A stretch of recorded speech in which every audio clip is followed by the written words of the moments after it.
শুশুনিয়া পাহাড়ে আগুন, বন্যপ্রাণ ক্ষতির আশঙ্কায় বন দপ্তর। আজ বৃহস্পতিবার ভোর থেকে বাঁকুড়া শুশুনিয়া পাহাড়ের একাংশ জুড়ে আগুনের লেলিহান শিখা দেখতে পাওয়া যায়। পাহাড়ের বিস্তীর্ণ অংশ সাদা ধোঁয়ায় ঢেকে যায়। খবর পেয়ে ছাতনা বন দপ্তর থেকে 30 জনের একটি টিম পৌঁছে যায় শুশুনিয়া পাহাড়ে। পর্যটন কেন্দ্র হিসেবে পরিচিত শুশুনিয়া পাহাড়ে আগুন লাগার ঘটনায় আতঙ্কিত স্থানীয় পর্যটক, ব্যবসায়ী ও এলাকাবাসী। স্থানীয় বাসিন্দা জয়প্রকাশ মণ্ডল জানালেন, চারিদিকে পলাশের সমারোহ। এই মুহূর্তে ঝর্ণাতলায় প্রচুর পর্যটক আছে। আমরা সবাই আতঙ্কিত।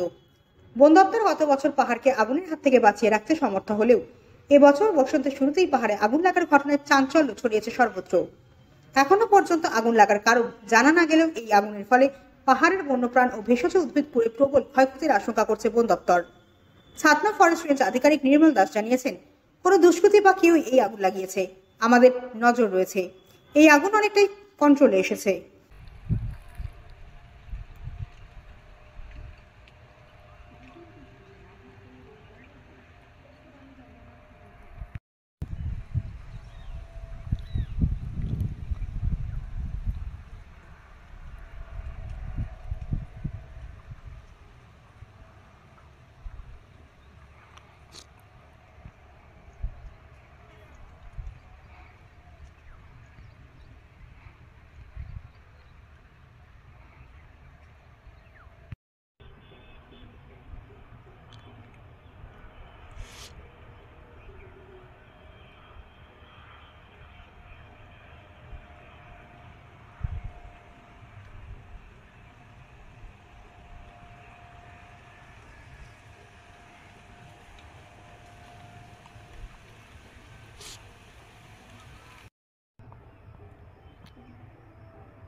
কখন থেকে আগুনটা লেগেছে বলে মনে হচ্ছে আপনার? সকাল থেকে লাগিয়েছে মনে হয়। আমরা তো এই কিছুক্ষণ আগে বড় বউ আমাদেরকে নিয়ে আনলো, জানালো সব ঝাঁটিপাড় থেকে।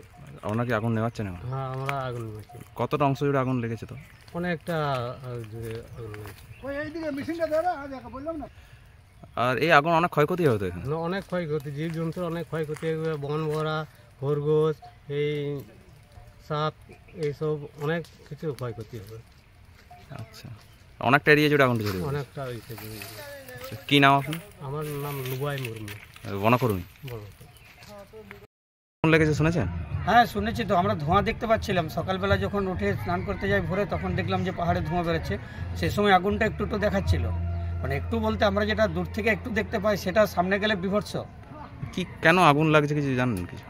না, ওই গত বছর তো আগুন একদিনও আমরা দেখিনি, কিন্তু এবার আবার নতুন করে আগুন দেখা দিচ্ছে। কেউ তো নিশ্চয়ই মাচিস টাচিস বিড়ি খেয়ে ফেলে দেয় বা কোনো কারণে হয়তো আগুন লেগেছে, কিন্তু এটা নিয়ে আমরা খুব আতঙ্কে থাকি। আমরা তো এখানকার ব্যবসায়ী, ঝর্ণাতলায় পর্যটন কেন্দ্র, চারিদিকে পলাশের সমারোহ, সমস্ত পর্যটকরা আসছে দেখে তারাও একটু আতঙ্কিত হচ্ছে আমাদের সঙ্গে যে কীভাবে আগুনটা লাগতে পারে। আচ্ছা, তো একটা ক্ষতির আশঙ্কা থাকছে বন্যপ্রাণ থেকে ক্ষতি মানে আপনাদের। আপনি বিশ্বাস করতে পারবেন না, এত গাছ নষ্ট হয়ে যায়। আর বন্যপ্রাণী যেসব পাখিগুলো উড়তে পারে না, বাসার মধ্যে যে বাচ্চাগুলো থাকে উড়তে পারে না, তারা তো আগুনের মধ্যে ছটফট করে মরতে থাকে। ওই দৃশ্যটা আপনারা দেখতে পারবেন না। ছোট বলতে সেগুলো আপনার এক একটা পাখি 3 কিলো 4 কিলো যেটা বাচ্চা, সেটাই এত বড়, সেগুলো উঠতে পারে না। আগুনের মধ্যে ছটফট করতে করতে আমরা মরতে দেখি, কিন্তু কি করব, কোনো আমাদের উপায় থাকে না। আমরা অনেকবার গেছি এখানকার যে ফরেস্ট বিটদের সঙ্গে নেমাতে, বন কমিটির সঙ্গে নেমাতে গেছি। আমাদের হাতে তো আর অস্ত্র থাকে না, আমরা লাঠি নিয়ে যাই আগুন নেমাতে, ওই যে পাতাগুলো সাইড করে এরপর আর যেন না জ্বলে, কিন্তু তবু তো আগুন রোকা যায় না। কি নাম আপনার? জয়প্রকাশ মণ্ডল, আমি এখানকার স্থায়ী বাসিন্দা এবং আমার এখানে সারা বছরই দোকান থাকে। আমরাও আতঙ্কিত, এটা যদি না হয়, প্রশাসন এদিকে যদি একটু নজর দেন আমাদের খুব ভালো হয়। প্রচুর ক্ষয়ক্ষতি হয়, গাছপালা অনেক নষ্ট হয়ে যায়, পশু পাখির অনেক ক্ষতি হয়, জীবজন্তু সাপ টাপ সব এই পাহাড়ে আগুনে গরমের জন্য গ্রামের দিকে নেমে চলে আসে পাহাড়ের সাপ জীবজন্তুরা, সেটাও আমরা একটা আতঙ্কে থাকি। ওটা আমি 10টা-11টার দিকে খবর পেয়েছি। আচ্ছা, কতটা এরিয়া জুড়ে আগুনটা লেগেছে? এরিয়া তো লেগেছে আমার হেক্টর খানেকের মতো, 1 হেক্টর জায়গা জুড়ে। আচ্ছা, এখন পরিস্থিতি কীরকম? Under control. ওটা আমাদের স্টাফরা সঙ্গে সঙ্গে খবর পেয়ে আমরা ওটাকে সঙ্গে সঙ্গে এটা নিভিয়ে দিই। আচ্ছা, এই ধরনের আগুন কেন লাগছে কি মনে করছে? আমরা তো সচেতনমূলক এখানে সমস্ত প্রোগ্রামগুলো করছি, তবু আমরা চেষ্টা করছি কোন দুষ্কৃতি বা কারা এগুলো করছে, তো আমাদের লক্ষ্য নজর আছে, এগুলো ধরা পড়লে তার ব্যবস্থা আছে। এটা তো বন্যপ্রাণ এবং এখানকার যে সব গাছ রয়েছে, ভেষজ গাছ, সেগুলো তো বহু ক্ষতি হচ্ছে আর কি। ক্ষতি তো হচ্ছেই, আগুন লাগলে সবচেয়ে বড় ক্ষতি। আপনাদের মাধ্যমে বলবো যেন আগুনটি না লাগায়, সবচেয়ে বড় ক্ষতি হয় আগুনের মাধ্যমে। আমার কাছে রিকোয়েস্ট সবার কাছেই যেন আগুন না লাগায়, জঙ্গলকে বাঁচান, পরিবেশ রক্ষা করুন। শুশুনিয়া একটা বড় সম্পদ বাঁকুড়ার জন্য, তো আমি সবারকে অনুরোধ করব যেন আগুন না লাগায়। আগুন লাগালে কিন্তু ক্ষতি বেশি হয়।